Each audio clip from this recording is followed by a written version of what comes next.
What's going on, guys? Welcome into the Fantasy Slant, which is powered by Pro Football Focus and brought to you by DraftKings.com. I'm your host, Mike Tagliere. We are in for a lot today, guys. We are going to go through the entire slate of Week 7 NFL action. Alongside me, I have my co-host, Kevin Cole. He's here with me every week. What we do is we break down the games, talk about the players that may be teetering on the edge of starting and or sitting for you.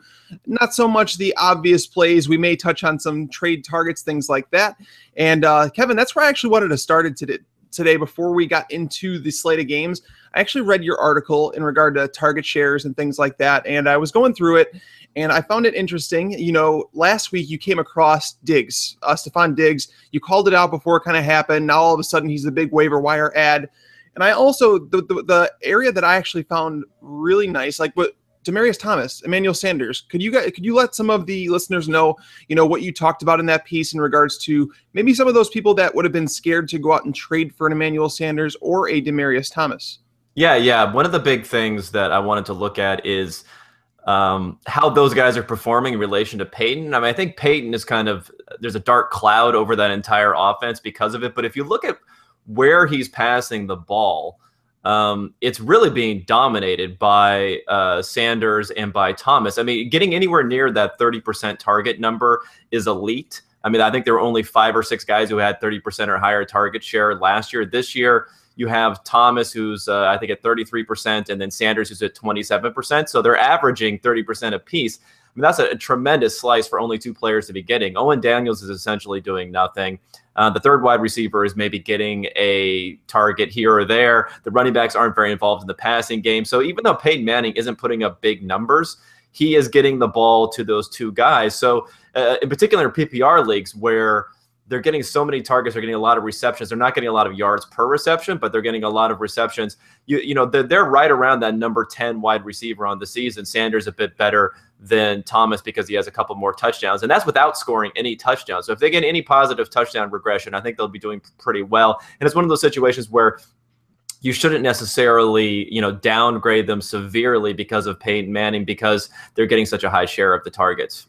Yeah, and if you're wondering where you can find this is stuff that we post on Twitter. We let you guys know basically when these things go live. Kevin's article went on there. I'm obviously following him at Cole_Kev, myself at Mike Tagliere NFL. But when it popped up, the headline read in regards to, don't be so concerned about Demaryius and Emmanuel, and it caught my attention. So I went and looked, and I read it, and it reassured me because I did have Demaryius Thomas on a couple teams, and they are both PPRs. That's where I liked him a lot more than most did this year. In looking at it, Demaryius is sitting at number 19 wide receiver on the year in standard leagues. Emmanuel Sanders at number 10, and that's in standard. So the weird part for me is, like I was talking with Mike Clay about it too, is that Demaryius Thomas has scored just 1 touchdown. He hasn't seen any end zone targets throughout the year. And here's the funny part. Mike found this one. It was like a nugget. Last year, I remember that Emmanuel Sanders got off to a slow start. He didn't score a touchdown for the first 6 weeks. And then all of a sudden, he scored 5 of them over the next, I think it was 3 weeks. And so I sent that back to Mike, and he's just like, what's funny is that Emmanuel Sanders didn't have any end zone targets last year. So while Peyton Manning is not, even 2014 Peyton Manning, he can't, even if he progresses just a little bit in this offense, and obviously it's a different offense for him. He's not even using Owen Daniels like you said. It's just, even if he progresses a little bit and Demaryius Thomas scores, a couple touchdowns, you're going to see Demaryius Thomas all of a sudden become a wide receiver 1 that is valued in a trade. Whereas right now, I mean, before I read your article, Kevin, I might have sold him off for a wide receiver 2, like, maybe a strong RB2. I would have done it just because I was concerned about it. But after reading it, made me feel a little bit better. So I just wanted to touch on that, just to say you did a fantastic job in the article. Obviously, you guys could check that out. And he called out, like I said, Stephon Diggs last week before everybody started picking him up. So kudos to Kevin there. But moving into the slate of games this week, we're going to start with the Thursday night game. It's tonight. It's not one that, it's weird because it seems like a lot of the primetime games have not been very entertaining, I guess. But the Seahawks at the 49ers, obviously, I mean, it's better that I guess this game's in San Francisco, because if it was in Seattle, it would just be ugly. I think it's going to be ugly anyways. But in this game, my question to you, Kevin, is I was going through some of the matchups. I was doing my projections, and why did the 49ers spend money to get Torrey Smith? They're targeting him 21 times through 6 games. That's it's an average of just over 3 times a game. Kaepernick's he's been efficient when throwing to him too. So it's weird. I just don't understand why they're not using him. This week he's lining up against Kerry Williams, who has graded out as PFF's worst corner over the last 3 weeks. Can you start Torrey Smith with any confidence? Yeah, I don't know if you can. I mean, the thing about Torrey Smith and what he's proven throughout his career is that he's not someone who's going to get consistently targeted. He did a couple of years back after Bolden had left, before Steve Smith got to the Ravens. He did rack up a ton of targets in that system, but he wasn't particularly efficient doing so. And then you see whenever there's another option in the passing game who fits more of the mold of a go-to receiver, Torrey Smith just automatically takes a back seat. He did that to Steve Smith last year. He did it to Bolden before, and now he's doing it to Bolden right now. So I just don't think you can pick him with confidence. If you need to fill in for a bye week or something like that, you always have the potential of getting that long bomb pass, but it's really going to be, a roll of the dice whenever you play Torrey Smith. Yeah, I don't know. I think he's more of that punt, like you said. Like, he's just more of a tournament player right now. I mean, if you're sitting there on a bye week and you're down some big receivers, I think Torrey Smith is someone that I'd feel comfortable just taking a shot in. Just saying, you know what? If I'm looking for upside when I got someone on my bye week, maybe like a Demaryius Thomas, why not? I mean, it's weird this week. I don't know, Kevin, if you've gone through the numbers, but it's odd the state that we're in for wide receivers. When you get into that wide receiver, that 20 to 30 range, it's a big cluster, of receivers that you don't really feel comfortable in. So if you want to look for someone with upside, Torrey Smith is going to have a great matchup. And Richard Sherman hasn't even looked that good. I mean, he's been burned a few times this year. So that Seattle defense not looking so scary as it used to. But I don't know. I just see this as being a very ugly game. Marshawn Lynch should have a solid game. Obviously, you would know to start him, so we won't spend too much time there. The next one is this game that's going to be taking place in London on Saturday morning. If you guys don't know, it's going to be streamed on Yahoo.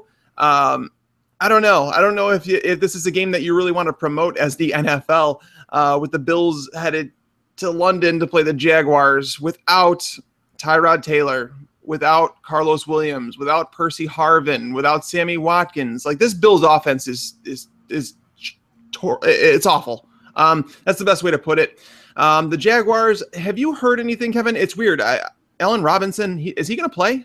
I mean, the early indications, I think, is that he would, but all they've said is that it's not serious. So you could take that for what it's worth. I mean, they talk about a contusion, which essentially is a bruise. So if it's not serious, hopefully it's something. I think it sounds like something you could probably, try to limber up before the game and get out there. So I think he should be somebody who's playing. And as far as the Bills are concerned, yeah, I mean, it's a total train wreck over there on offense. But the one guy that I think you can trust, I mean, he's not necessarily a week winner type of guy, but Charles Clay is really the number one receiver in that offense. And if you look at what he's been able to do, he's second in target percentage. He's another guy that I highlight in my article. He's second to only Greg Olsen as far as tight ends are concerned and how big of a part of the offense they are. And with Sammy Watkins out, Percy Harvin, I don't know what he's going on. He's going to go on he's retiring or something. Who knows what's going on with him? So he's out. That there should be plenty of volume still left for Charles Clay to continue to gobble up those intermediate targets. Yeah, no, and the Jaguars against the tight end position are not very good in general. They've had 3 games in which they've allowed 80 yards or more to the tight end position. So Charles Clay is going to be a target hog. I don't see him getting any less than 8-9 targets. So he's definitely someone that you could plug in your lineup. I think at the tight end position, there's not a whole lot of certainty there. So you could just have to take a player that is going to get the targets, like Clay. So I definitely am with you there. Robert Woods is somebody I guess that if you're throwing a dart, you could. He's another one that figures to get at least 6-7 targets in the passing game. He's their number one option right now. But yeah, we won't. TJ Yeldon, another one. I don't even know if he's going to play. Like, this is not what the NFL wants to showcase in London on their first stream game that they're talking about. It's a mess. I mean, I understand, the fan bases in Jacksonville, they may have not filled the stadium, which is why they may have decided that these are the teams that they were going to put out there. But man, this is brutal. It could have been better, but it's not so good. Just pay attention to that Allen Robinson situation, because I heard that too. The fact that they say it's not as bad as they thought, that it's going to be okay. But I haven't heard anything about, he's back to practice and he's going to play for sure. I haven't heard anything like that. So it's just something to keep an eye on. But the next game we'll go into is Cleveland at St. Louis. Now, Cleveland, Duke Johnson dealing with a little bit of injury situation. Robert Turbin is now part of this backfield. Isaiah Crow. I mean, it's just turned into it's almost like a Tennessee backfield, where the only person I feel trustworthy in, I guess, is Duke Johnson in a PPR. But someone that I actually had to get over my fear on was Travis Benjamin. Kevin, have you went through and looked at, I mean, I know you do target shares every week, but have you looked at how many targets that Travis Benjamin is getting? Yeah, he's getting quite a bit. He is one of those guys where you're surprised. I was continued to be surprised because I kind of saw that as being an offense that even if he was getting a decent share, it didn't really matter. And I think what scared me off of Benjamin is that he broke out. Well, I don't know if he totally broke out, but he started to get attention in that game with Manziel, where Manziel hit him for a couple of large, long passes. But in that game, I think they only threw the ball 15 times or something like that. So it seemed like one of those perfect kind of fluky performances. But what's happened is since Josh McCown's got back into the lineup, they've become a pretty high volume passing offense. McCown's been putting up 300, 400 yards passing, and Benjamin's target share for the season, it's at 23%, and then over the course of the last couple of weeks, it's up at 27%. So 27% is in that elite category. So if they continue to throw the ball, I think he'll be a decent play. And this week, they're on the road. They are an underdog, and they're facing a fairly stout defense. So they're probably going to have to throw the ball when they get down. So I think he's one of those guys that you're going to play this year. And don't expect him to put up plug in and expect to get some results from, because he's going to see targets. Yeah, I think it's gotten to the point where I now have to view him as a low-end wide receiver 2, high-end 3, which is just crazy. I really didn't think that would happen. I actually said to sell him after that big performance. Everybody was running to the waiver wire to grab him, but after looking at it, man, wow, 79 yards or more in 5 of the 6 games. He has had at least 79 yards or a touchdown in every game. So Travis Benjamin, 10 targets or more in each of the last 4 games. So he's definitely someone that you could rely on at a uncertain wide receiver position, I guess. And he did it against some big teams. He actually performed pretty well against Denver. So I have to give credit where credit is due. On the other side, the Rams, it's a fantasy wasteland outside of one player in particular, and that is Todd Gurley. I'll admit that I was questionable on him too, heading into that Green Bay game. I wanted to see him do it in a game where, game script wasn't really in his favor, and they gave him the ball a ton. Now, Aaron Rodgers wasn't Aaron Rodgers in that game, but still, Todd Gurley's obviously he's a matchup-proof play right now, and he's playing against one of the bottom defenses in the league. Actually, the defense that we have ranked as the worst run defense in the league, the Cleveland Browns. So you're starting Gurley anywhere you can, and I actually think that Gurley should be owned in 100% of DFS, considering, have you seen he's still just $5,000 on DraftKings? Yeah, I saw that. Okay, I don't want to say that he's not a great play, because he clearly is a great play. They're favored. They're playing a poor rushing defense. But I think when we talk about guys who are matchup proof, I'll admit that he got a lot of work on the ground last week against Green Bay. But Green Bay was one of those games where they were down. I don't know if they were ever really getting super blown out. They just kept on turning the ball over too much. So they were moving the ball very consistently in that game. The only concern with Gurley is that he doesn't get used in the passing game much at all. I think he has 3 receptions this year. He had 0 last week. So if they decide they wanted to just throw the ball a ton, he could have some issues, but that's not the expected game script. I'm not saying that you should expect that this week at all, but sometimes the unexpected happens. So I think Gurley may have a little bit lower floor than what some people believe, just because of his involvement in the passing game or lack thereof. I agree to an extent, but I have to get over that too. Like this week, it just lines up perfectly. I don't know if he's the new Steven Jackson, where Steven Jackson every year it seemed like he was running all over the place, but he just never scored touchdowns. It's like the Andre Johnson of running backs. Gurley still hasn't scored a touchdown, so it is concerning that he's not using the passing game. But against the Browns this week, McCown is not going to be able to throw too much on that Rams secondary. The Rams defense is a lot better than people give him credit for. Every single week, seemingly, it was Carson Palmer, then it was Aaron Rodgers, and it's been so many quarterbacks that have gone against that secondary and haven't done too much. So the Rams, you got to give him credit. I just feel like this game sets up very well for Gurley. I have him ranked as a top 3 running back this week. But moving on to the next game, this is a rematch already. It's crazy to think in week 7, they're already playing each other again, but the Vikings are heading to Detroit to play against the Lions. Now, I think the player people are debating whether or not they should start again this week is Matthew Stafford. Last week, I had him. I'm not kidding when I say I had Calvin and Stafford in 80% of my DFS lineups. I also had Jordan Matthews, and that didn't really pan out. But Matthew Stafford, is he someone that Kevin, that you're like, okay, I could roll with this because he does have a good schedule coming up. It's just, do you feel comfortable every week starting Matthew Stafford against, even teams like the Vikings? Yeah, I don't think you feel comfortable starting Matthew Stafford any week. But this is a little bit more difficult matchup. It's just very difficult to tell what you're gonna get here, because if you watched the types of completions that he was making to Calvin Johnson, one of them was on a nice kind of deep crossing route that they hit, but some other ones, he's just chucking it up there, and Calvin Johnson's coming down with it, and you just start to wonder yourself, like, why wasn't this happening earlier? And it could be an issue with not having the time to pass it. It could be an issue of the corners, obviously, on the Bears. It's like playing against the Little League there. So it was pretty easy for Calvin Johnson. You got Xavier Rhodes here. So we'll see what ends up happening. I think you have a couple of different things going for Stafford. It's at home, so he has that going for him, playing in the Dome. And hopefully they were able to establish a little bit of a rapport there and maybe get back to that gunslinging where that they just chuck it up to Calvin Johnson, because I feel like good things are going to happen. I agree, and I think we actually talked about that last week, saying that he needs to trust Calvin on those 50-50 balls again. Do you know he's only been targeted 9 times over 20 yards this year? Yeah, that's not enough, obviously. Obviously not. Like, the thing is you go through and look at some of the receivers that have been targeted deep. Allen Robinson 19 times, DeAndre Hopkins 24. This is what we talk about, guys. And while we're here, actually, I'm going to mention Des Bryant. Now, I know people, I did my article this week on my buy high or buy low sell. Jesus, I can't even talk today. But you know what I'm getting at here. Right.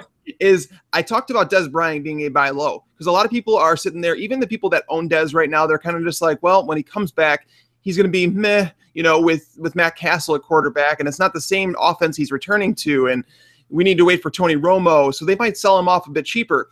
I just point you to DeAndre Hopkins. Now, talent wins in the NFL a majority of the time, and all these receivers rely on is targets.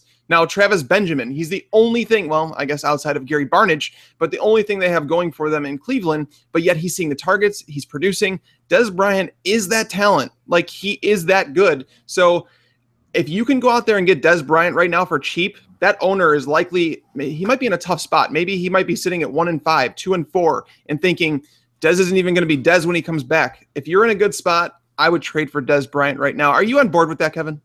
Yeah, it all depends on what you're going to give up for him, of course. My only concern with Des Bryant is I think the reports that we've seen and we've heard coming out of the Cowboys have been potentially overly optimistic this entire time. We're talking about a break of the 5th metatarsal, a screw that was put in there, everything else. They're talking about him running, but he's not cutting. So if you are going to pick him up, I would obviously not expect him this week, but I really wouldn't expect him next week either. So it has to be a situation where you can eat a couple more weeks of him being on the bench potentially.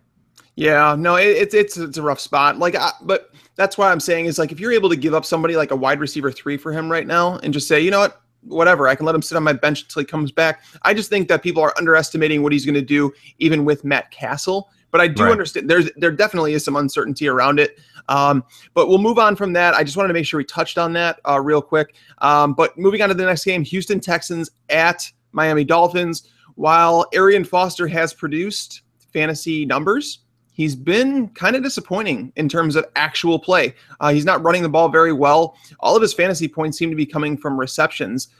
Is it time to worry about Arian Foster? Do you think this is coming towards the end for him, or do you think it's just maybe him getting back into game shape? No, I don't think there's much of a worry there. Yeah, I mean, I think it's a combination of getting back into game shape. I think they've just haven't been able to establish a running game because they've been down in quite a few games.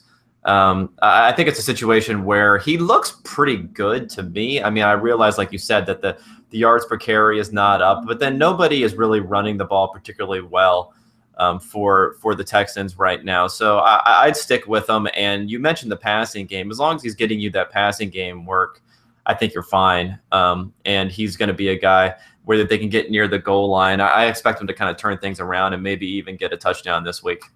Yeah, and I'm expecting a big turnaround too. I thought last week would be that week, that typical Arian Foster week where he may have a rushing and a receiving touchdown or two rushing touchdowns. I just felt like it was lined up like that last week. Now, heading into this week, I know the Dolphins are kind of showing as middle of the pack in regards to run defense, but going through it, they played against Washington in week 1, allowed Alfred Morris, over 100 yards. Jacksonville in week 2, they have been a little bit underachieving. Buffalo and the Jets both scored over 25 points. The running backs did. And then Tennessee last week. I don't even want to talk about Tennessee, but I think Arian Foster I think you have to keep trotting him out there, and I think he's a solid play this week. Now, Kevin, do you start Arian Foster over the guy on the other side of the field, Lamar Miller? Yeah, I think you do. I don't think you can sit Arian Foster for almost anyone. Quite. I mean, maybe you mentioned Gurley and some other guys, and obviously your Freemans and your top-notch guys. But Miller is one of those plays where even last year when he was good and he had a great season, he still was kind of consistently putting up good numbers week by week. I think he did have a couple of blow-up games, like he had a 95-yard run against the Jets, but he's just not a guy that gets such heavy, consistent usage in the run and pass game and goal line that you can really count on him to have a blow up week. So he'll hang a decent number in there, but he's just not a week winning type of guy. So that's why I wouldn't start him over someone like Arian Foster. Makes sense. And I agree with you. I think his upside's a little bit limited, but the one player I do love from Miami this week is Jarvis Landry. Terrific matchup in the slot. I think he's going to do damage. I think he finds the end zone. I know last week he scored a rushing touchdown, but this week I do see him scoring a receiving touchdown going up against Kareem Jackson, who has allowed 25 receptions on 33 targets. 3 touchdowns, no picks. Loving Jarvis Landry this week, DFS, and obviously you're starting him in redraft. Moving on to one of the higher scoring games of the weekend, the Saints at the Colts. Andrew Luck, people kind of overlooked it. He outproduced Tom Brady on Sunday Night Football. Now, do you take this as a sign that Andrew Luck is back? I think that he missed on a few throws that he probably would have hit typically, but it was definitely a positive sign. And the one player in this matchup I am starting everywhere, Dante Moncrief, lining up against Brandon Browner typically and a lot of those time. Devin Bro, I think that's how you pronounce it, right? Yeah. He's going to likely be assigned, I would think, to T.Y. Hilton. I don't know if they're going to split time with him. I have no idea, but he's looked really good. So me in this situation, Dante Moncrief is somebody who is a must start for me. Are you on board with that? Yeah. I mean, I like Moncrief. I wish he wasn't in a situation where he's, he loses some targets to, Andre Johnson, like that one week where Andre Johnson stepped in against the Texans a couple weeks ago. I mean, hopefully that won't happen, that Andre Johnson will somehow gobble up targets. So the only risk with Moncrief is that you have viable other options in the passing game with T.Y. Hilton and I guess Andre Johnson, and he still gets targets. So he's maybe not as solid of a floor, but I think he's probably their best receiver right now. He's doing everything. And what I really like to see is that he's been used in goal line, short yardage, near the end zone, just throwing up some fades to him. So that's always nice. He's got a couple of touchdowns that way this year. So that's a nice little add to any game if you can get 1 or 2 of those. Yep, and if they stick Browner there, Browner's been getting beat all year long. Actually, the Saints made it a point to make sure that Brandon Browner didn't cover Julio Jones at all. So it's definitely a situation to watch. It's difficult because you have to think the Saints don't view Moncrief as 1 and then Hilton as 2, right? I mean, there's no way that they can do that. So I definitely love Dante Moncrief this week. On the other side of the ball, I think that this may be a Brandon Cooks week. I don't know. I'm getting pulled into the trap. I was never a huge Brandon Cooks guy. I think that me, and Jeff, I think talked about him before the season, and I was kind of fading on Brandon Cooks. But I think this week actually lines up as a really good one for him. I don't think that Vontae Davis is going to track him around the field or anything like that. I think they've been having Davis play the sides actually recently. So can you actually get aboard with me on this in the Brandon Cooks train? I think he could have a decent week. I mean, we're talking about a situation where maybe he can get a deep ball or two in the zone.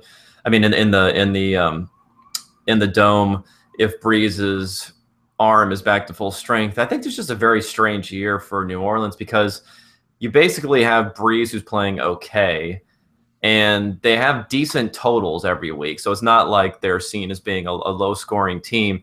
But then you don't really know who to roster here. I mean, you basically have Mark Ingram, and that's it. I mean, as far as who to start, I mean, Willie Snead has probably been their most reliable option just because he seems to play with a little bit of physicality and create some space in his routes. So Snead's actually been more consistent. So I think we talked about last week whether you'd start Cooks or Snead, and I said it was basically a toss-up. I think it might be similar this week. I actually like Cooks a lot more. And last week, I think I actually had Snead 2 spots higher. I actually think that Cooks, I don't know why I'm getting sucked in, but I'm going to ride or die with Brandon Cooks this week. I think Breeze is getting better. His arm's getting stronger as the weeks go down. Marcus Colston's still banged up. Ben Watson is not going to be Ben Watson that we saw last week every week. It's just not going to happen, guys. I know that there's people ranking Ben Watson inside their top 8 tight ends now, and it's just crazy to me. But it's a crazy season, right? But the next game we're going to move to is another one where it's these injuries are piling up, and there's so much that relies on the quarterback position that we don't know how to feel about certain guys. The Steelers at the Chiefs. Now, Ben Roethlisberger has been throwing at practice. I don't think he plays this week. I don't. I know he wants to, but why risk it when your team has won games that they necessarily shouldn't have won? Arizona last week being a prime example. It's just like Landry Jones, I see starting for the Steelers, being more of that, I guess, game manager that'll take more shots. It's just a better option than Mike Vick. How are you feeling about Martavis Bryant if Landry Jones is a starter? I mean, I think he's still going to be a little bit more of a boomer bust guy. I mean, I was surprised that he actually saw a decent amount of targets last week, so it wasn't just one big, long play. I think he saw 8 targets. It's interesting. I think with a little bit more practice time this week, Landry Jones will work with Antonio Brown a bit more. So I wouldn't be surprised to see him a little bit more involved in what's going on. And, they could take the air out of the ball also if they get a lead here. The Chiefs aren't exactly threatening anyone with their offense. So it could be more of a Le'Veon Bell type of game and an Antonio Brown type of game. But Martavis could be in the mix. We'll see what ends up happening. I mean, last week they needed to score some points and stretch the field a bit against the. Here's a quick question for you, Kevin. Now, this one's going to put you on the spot a little bit because we don't talk about a lot of these things before we get on air, I guess. And Martavis Bryant. His value, obviously, right now is sky high, through the roof. Like, people are talking about him. Like, I saw one guy questioning how is he considered just a wide receiver 2 right now. You have to put him in the top 12, and I'm not there. Antonio Brown is going to have a turnaround.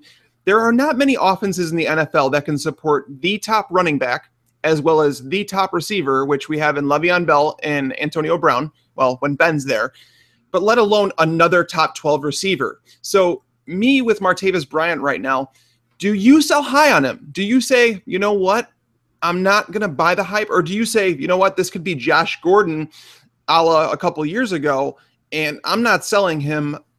What's your take on this situation? Would you sell, if let's say you owned Martavis Bryant and Antonio Brown, knowing what you could probably get for either of them, who would you sell right now? Yeah, I mean, I definitely sell Bryant. I mean, I like him. I think he's a decent play, but when we're talking about market value versus actual value, I just think that this is probably the perfect time to sell him. He could go in, he could put up a 0 this week. You never really know what's gonna happen. I mean, I looked at him a lot during the offseason, and I wasn't as high as some others are on him, although he looks like he could, return that kind of wide receiver 24, 25 price tag that he was at the beginning of the season. And the only reason I wasn't high on him is I just didn't see how he was going to get enough targets this year to really give you that top 10 sort of upside. And I think that's still going to be an issue. When the offense is firing on all cylinders, he's going to be a productive player, but he's not going to give you the kind of consistent usage, I don't think, that you're going to need for the price tag that we're talking about. And then, like you said, we don't know when Big Ben's going to be back. We don't know what he's going to look like this week. So I would definitely try to move him if you can find a believer. And I think the believers are out there. Right, and I hope that the Steelers just realize that Mike Vick is not good. And even if Ben doesn't play, that they don't even think about starting Mike Vick, that they just put Landry Jones in and they just go forward. Like, that's it. But Martavis Bryant, I do believe that he was in the $1 million lineup last week for DraftKings. Guys, football is back, and it really feels like the playoffs thanks to 1 week fantasy at DraftKings.com. With millions being won each week, every play in every game could take you closer to a life-changing payday. Martavis Bryant does just that. This isn't just fantasy as usual, guys. This is DraftKings. Welcome to the big time. Hurry to DraftKings.com now and use promo code PFF to play for free with your first deposit in this Sunday's $1 million fantasy football contest. First place takes home $100,000. Enter PFF for free entry now at DraftKings.com. That is DraftKings.com. Kevin, I don't know what it is. I heard it's a normal thing. I don't know if you have the same thing. I always seem to do better at DraftKings than I do at any other DFS site. Do you do better at one than the other? I don't know if I do better. I mean, I think I prefer DraftKings because it's a full PPR and it's a flex, which allows you to kind of slot in another guy there. So it kind of more closely aligns with leagues that I'm used to playing with. Any leagues that you play in kind of these kind of mid or high stakes leagues, they're almost all the same, which is they're PPR leagues and they have a flex. So it kind of aligns more with how I view guys across the board. Yep. No, it's weird. Like some people have told me they do better at FanDuel or whatever, but me at DraftKings, I've been doing extremely well there. Like you said, it must be the full PPR. I just feel like I can get a grasp on the catches and the salaries there. There's some loose plays, and Todd Gurley's one of those this week. 5,000. I mean, it's a pretty simple play for me. I know one that a lot of people are going to shell the cash out for because he's been extremely hot. Tom Brady, and the Jets are heading into New England this week, and that's part of the reason you have to like Brady a little bit more is because he's at home, and we know what he does at home. He's lights out. But the Jets heading there, I mean, the Jets have been really good. I saw a piece earlier today saying sell high on Tom Brady because he's playing the Jets. He's got the Broncos coming up, I think, in week 12, and then in week 16, which is fantasy championships, he's playing the Jets in New York. So how do you feel about Tom Brady? Like, would you sell high on him? Do you think that he's still a lock for the top 3 quarterbacks this week? What's your take on Tom Brady? Yeah, I mean, I think Tom Brady's probably a lock for a top performance no matter what week he's playing. I mean, quarterbacks are always interesting to me because I'm of the opinion that quarterbacks are generally overvalued. But if you do have a guy that you can really just plug in there every single week and get kind of a weekly advantage like Tom Brady, it's tough to sell on someone like that. But if you can scour and really figure out kind of second half schedules and things like that, now that we kind of have an idea of how good defenses are, and maybe find a quarterback to trade for, or if you have a guy as a backup, then I would definitely look to do that deal, especially if you happen to, luck into a combo of like Brady or Dalton or someone like that. I would easily sell off Brady at this point if you can get something really big for him. Yeah, I mean, that's the thing is some people are willing to pay. Like if you can get Carson Palmer and then another strong piece on your fantasy team for it, it's definitely something I would think about if you're set up for a playoff run, because the Jets in week 17 or week 16 in New York, it's even if Brady has a good game, that's probably like 250 yards, 2 touchdowns. It's not Tom Brady that you're kind of used to. But on the other side of the ball, the Jets. Now, obviously, Brandon Marshall has been going off. Eric Decker, I think, is a fantastic play against the Patriots this weekend. But Chris Ivory, man, this guy doesn't stop. He's another one, though. I mean, I know that people want to hate me. Nobody wants to say it. Everybody wants to say that Ivory's an RB1. And I can't really disagree with that right now. I really can't. But I'm always the type where I want to sell high, and Chris Ivory's stock is so high right now that you can get a whole lot for him. People are talking about trading away Adrian Peterson to get Chris Ivory. Now, Ivory's averaging 5.5 yards per carry. Is he Jamal Charles type runner? No. Is he going to average 5.5 yards per carry? No. Are the Jets going to be winning every single game like they've been doing? I don't see it happening, but man, Chris Ivory, I know you can't bench him, but what's your take on Chris Ivory going forward? Yeah, it's interesting because I still feel like you're not going to get perhaps what his actual value is right now. I mean, the running back position has been extremely difficult when you have guys like, Eddie Lacy, who hasn't been doing too much. You have Jeremy Hill, who's a tough play. DeMarco Murray has kind of come back, but I feel like his performance is a little bit more fragile. I mean, what you're seeing with Chris Ivory, and I highlighted him actually in another column a couple of weeks ago where I said that he was, positioned or poised to enter the top tier of running backs. And the reason that I said that is he's always been a guy that's been productive when he's had the ball in his hands. I mean, you mentioned that he's not, Jamal Charles at 5.5 yards per carry, but if you look at his entire career, he's averaged between, 4.25 and 5.5 yards per carry every single season. He's a fast guy. He's a quick guy. I think he's a very similar type of player to someone like Marshawn Lynch. The problem is he's just played on awful offenses, and you have to play on when you can play on a functional offense. And this year they have a functional offense. You can really put up some numbers. So, I would float offers out there if you think you can get something really big for him. Obviously, he's coming off of a couple of just enormous weeks, so you shouldn't expect that level of performance going forward. But at the same time, I mean, I think he is a top 10 running back right now, so I wouldn't take less than that value. I agree, and that's what I'm saying. I'm not saying you have to trade him, but if you can get top-end value, like here, question, if you could get Dante Moncrief and Jeremy Hill for Chris Ivory, would you do it? I mean, it all depends on the rest of the lineup, but yeah, I think I like that type of trade only because if Hill has a couple of big performances, his values obviously can get quite a bit higher, whereas Ivory's can't probably at this point.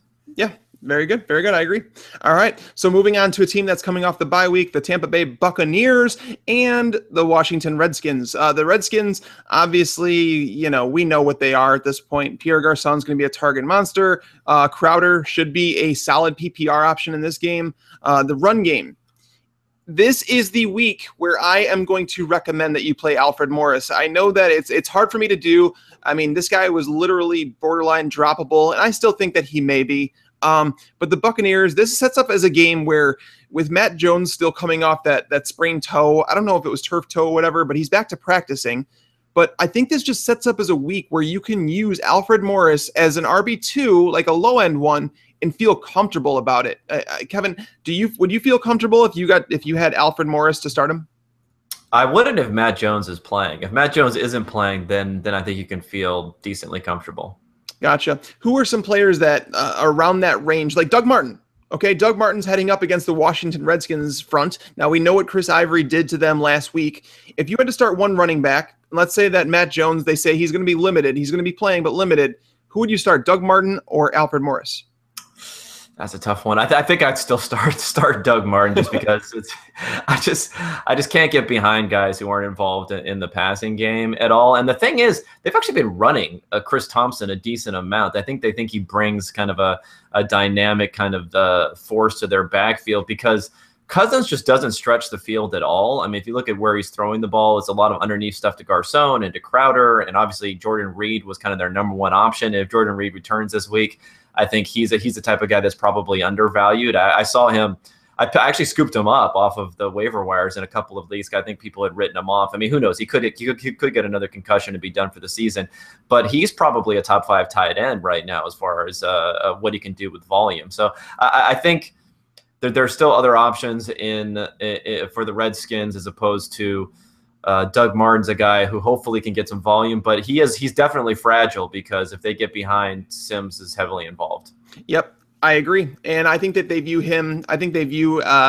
Chris Thompson as kind of like their Roy Halou of their offense that he was for the Redskins. But real quick, I want you to remember how you feel right now about Mike Evans. Now, that goes for everybody out there. I know what's going to happen. What's going to happen is Mike Evans is going to have a big game here soon, guys, and it's going to make you want to love him. But I want to remember how you feel about Mike Evans right now. He is a player that I'm waiting to have that big week, and then you're going to sell high on him because he's just been awful in terms of when he's been targeted, how he's fought for balls. he hasn't been very good outside of a couple game stretch from last year where he threw up monster numbers. But outside of that, he's been pretty awful. So just don't forget how Mike Evans has made you feel to this point, and don't let one game change your mind, because he's probably going to have a big game this week. And I'm actually probably going to roll with him in a few DFS lineups, but don't let that change your point of view on him. Moving on to the next game, a guy that's been forgotten about, Julio Jones and the Falcons heading to Tennessee. Julio Jones, number one receiver this week. I will have him in all DFS lineups. Matt Ryan, I think, is due for a bounce back. Like, I know he hasn't looked the greatest the last 2 weeks, but just as the Julio Jones effect did for Devonta Freeman, the Devonta Freeman effect is going to do for Matt Ryan. Matt Ryan's due for a 3-touchdown game pretty soon, and I think this might be the one. Are you on board with the fact that Matt Ryan is kind of a buy low right now? Yeah, I can definitely see that. I mean, I think what we've seen happen the last few weeks is that Julio Jones has obviously been banged up, and not enough, and not when he's as important as he is to sit out games. But he just hasn't been getting open. Whereas if you watched him play earlier this year, he was really just getting open at will. I mean, he still gets open for Julio Jones, but he's not getting open like he did before, where Matt Ryan could just go back and just throw it to him every single play. So this week, he obviously has had a longer time to rest up. Hopefully that means that he can get back on track. And if Julio Jones is getting that type of separation, which I think he'll be able to do again this week, Matt Ryan should have a huge game. I agree. Tennessee, you obviously stay away from all the running backs, as we've talked about before. I think Kendall Wright's a good play this week. I think and I know I believed in Kendall Wright last week, but this week I think it sets up very well in a game that they should be coming from behind.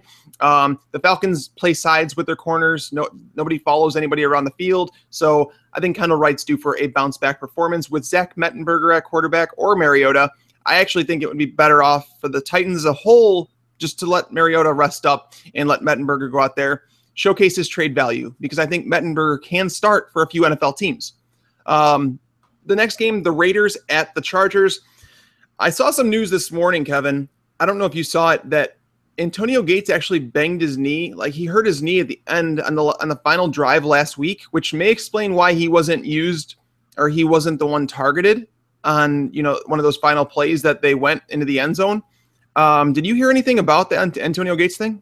Yeah, I saw something about it, but I haven't seen that much.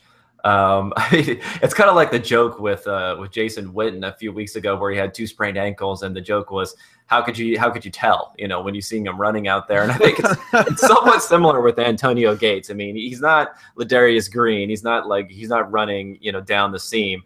He's basically posting up, doing a little shimmy shake and getting a little creases open, where Phillip Rivers can use that pinpoint precision over the middle to get him open. So as long as he can suit up, I think he'll still be effective. Yeah, as long as Antonio Gates plays, like, I'm having it in my lineups. If he doesn't play, Ladarius Green's a must play. If you guys have forgotten, the Raiders, what they've allowed to tight ends, it's massive. Okay, even though they didn't allow any points to dead Owen Daniels, they have still averaged giving up 14.4 points to tight ends. That's including the 0 to Owen Daniels.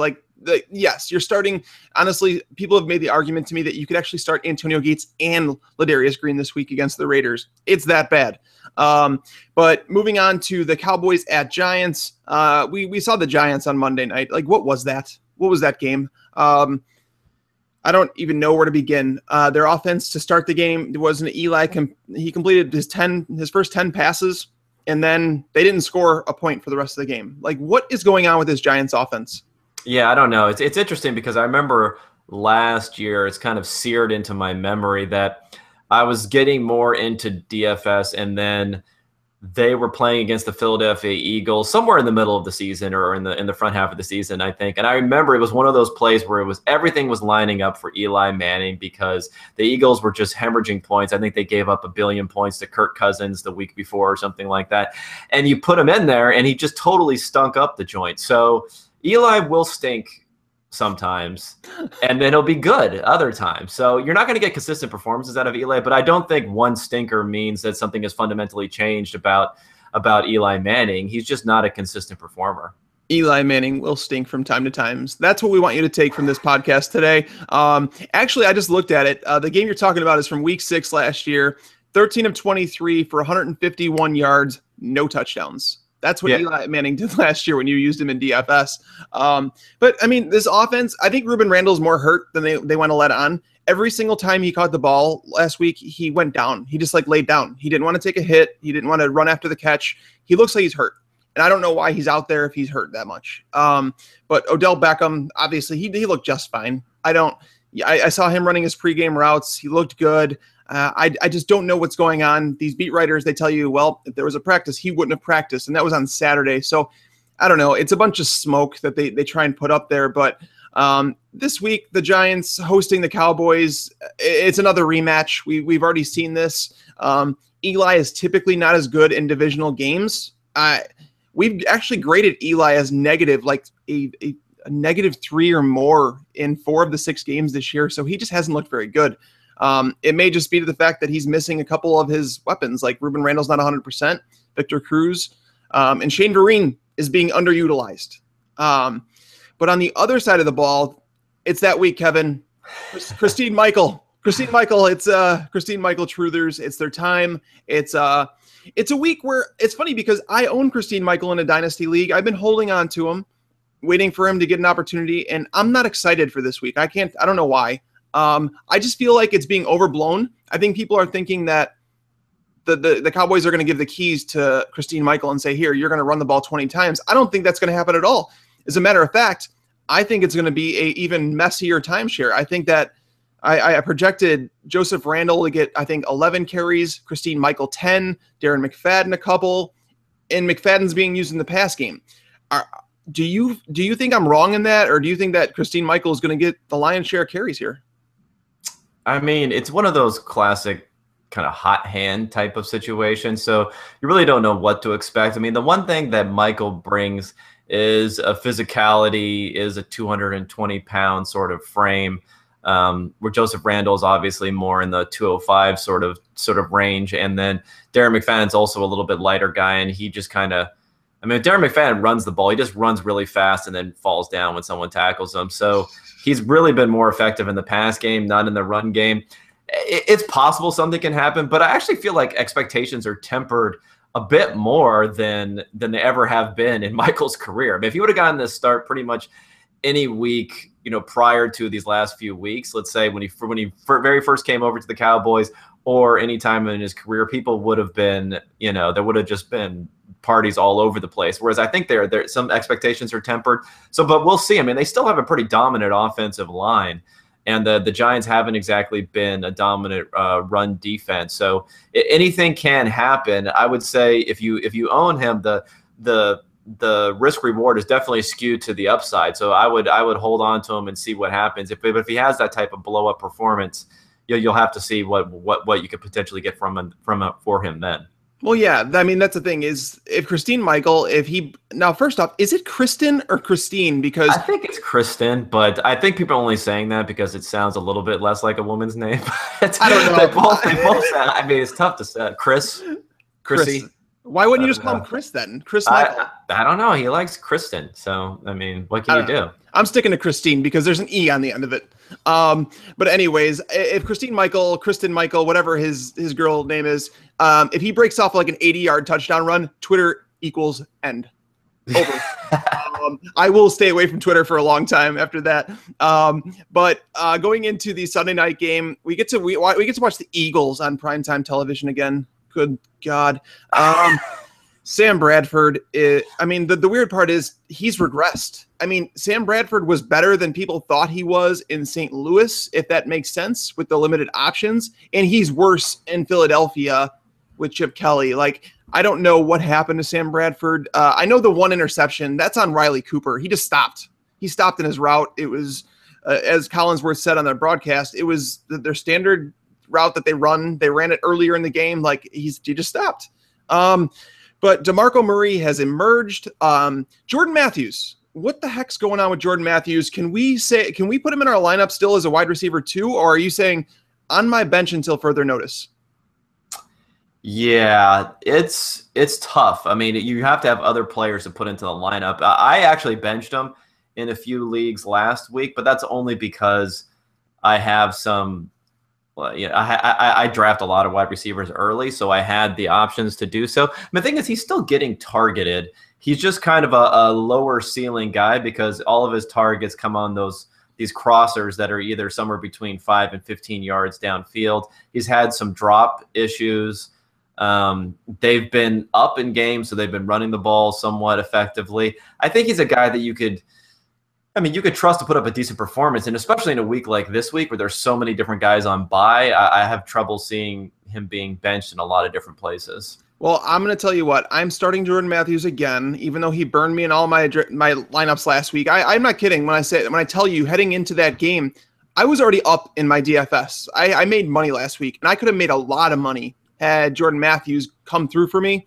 It was frustrating, to say the least. However, I will put him in my lineups again this week. I know people are worried about Josh Norman, but Josh Norman, you guys, you don't understand. He does not go into the slot. He has played a slot receiver just 2% of his snaps. Okay. Jordan Matthews plays 95% of his snaps in the slot. So do not worry about Josh Norman. Worry more about Sam Bradford and Jordan Matthews' hands than anything. But I just think if he scores a touchdown, the view changes on him. I mean, he's being targeted, like you said. I'm starting Jordan Matthews as a wide receiver 2 this week, and I'm going down with that ship. But the last game, because we are pretty much out of time here, is the Baltimore Ravens at the Arizona Cardinals. Steve Smith is a freak. I don't even know what else to say about it, but he's going up against Patrick Peterson this week. Do you start Steve Smith? Yeah, I think you still start Steve Smith. I mean, he's a guy, even for a smaller guy, he plays like a really physical brand of wide receiver. He normally can get open. I mean, I think, assuming he doesn't just start like punching Peterson at some point during the first quarter, which is definitely possible, and get ejected from the game, I still think he's going to be the guy because there's just no one else to throw the ball to flat out on that team, and they're going to be down. So I expect him to be involved. I don't think he's a guy you can sit.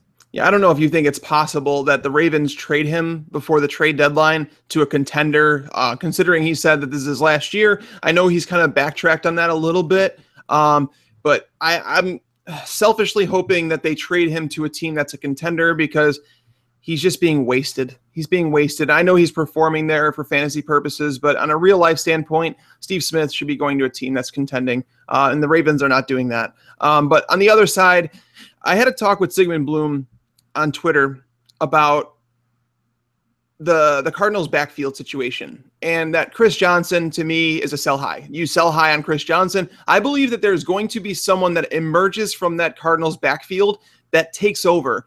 And I think it's Andre Ellington still. When he gets the ball, he looks like lightning in a bottle. Like he takes off. I don't know why his snaps were so limited last week. I do not know, but Chris Johnson is kind of trending down for me. Do you think that I'm correct, or do you think that Chris Johnson hangs on to this job? I think Chris Johnson might hang on to his role that he has right now. I mean, I think what they've kind of accepted is the fact that Ellington might not be that first and second down banger. And, you know, there's a lot of evidence to say that he isn't, just as far as injuries are concerned. I mean, the problem with Chris Johnson is, I have him in some leagues where I picked him up right when right when Ellington went down, was it week 1, I guess. And, you know, I don't like him, but he looked like he could fill a role. The problem with him is there are even a couple plays last week where he took the ball down, and then on the 3-yard line, I think they brought David Johnson in. Now, David Johnson didn't score a touchdown last week, but he had done that a few times the week before. So it's just a messy situation there, and all those guys are doing. Are you just going to say one of them, you know, depending upon who happens to get the touchdown that week, is going to be usable? Right, and David Johnson appears to be the goal line back. He just doesn't get enough touches for me to like him in fantasy as of right now. But that's going to pretty much wrap up the show for this week, guys. Don't forget that you can subscribe to PFF Radio on iTunes, listen on Stitcher, Blog Talk Radio, as well as watch the show, if you want to see Kevin and mine's faces, on YouTube or Fantasy Sports Network. But that's going to wrap it up, guys. If you guys have not checked out the articles, head over to PFF now. Check them out. $29.99 gets you access to all of these articles. Our rankings, Mike Clay, Jeff Ratcliffe, a few of the top guys in the industry, guys. We also have some great DFS content there. Check it out, profootballfocus.com. But that's going to get us out of here, guys. Until next time, lights out.